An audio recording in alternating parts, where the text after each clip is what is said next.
Delegates and guests, please welcome a fighter for workers, SEIU California President, David Huerta. 7:30 sonado la alarma, yo con ganas de estar en la cama, pero no se puede.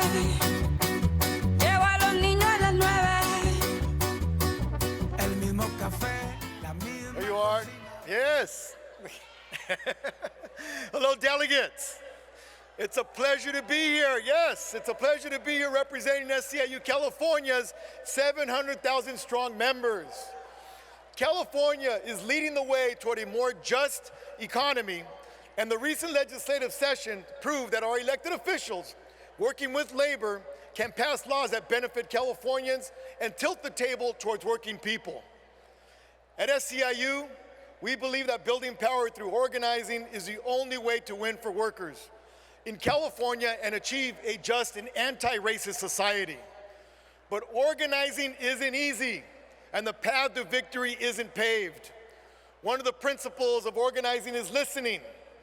When immigrant women janitors in our union exposed the problem of sexual assault on the night shift, we listened.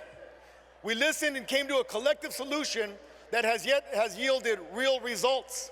The pathway to the solution wasn't easy, but with the campaign led by immigrant women, we created the nation's first mandatory peer-to-peer training requirement that has changed and transformed the janitorial industry. But the exploitation of immigrant workers continues, and the threat of Donald Trump winning a mandate for a more insidious MAGA agenda, we have to act now. We have to listen to our immigrant community. They are telling us it's past time for humane immigration reform, which includes work permits, TPS, and deferred action for all immigrant workers. We also need to listen to young people who are frustrated with our country's direction.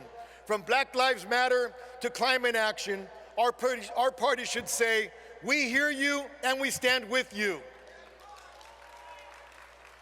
An organizer must also overcome the cynicism and fear that has conditioned us not to challenge injustice. Teachers, actors, writers, healthcare workers, fast food workers, and many others have shown the power of collective action, as we saw in the hot labor summer, as thousands and thousands of workers took to the streets and demanded economic and social justice. ¿Se puede? ¿Se puede?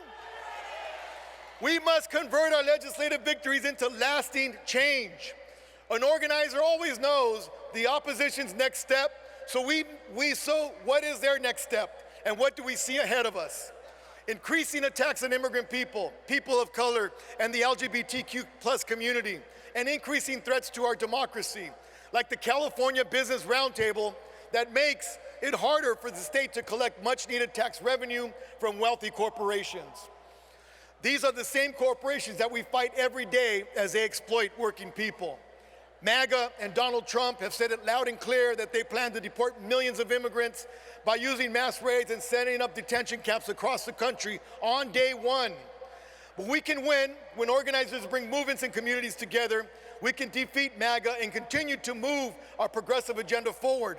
Together we can protect our democracy and win affordable housing, paid family leave, a solution to gun violence, and workers' rights.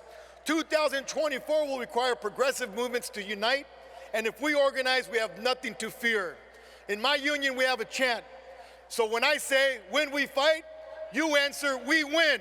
When we fight? When we fight? When we fight? All right, thank you, brothers and sisters, and let's win this. Si se puede. Thank you.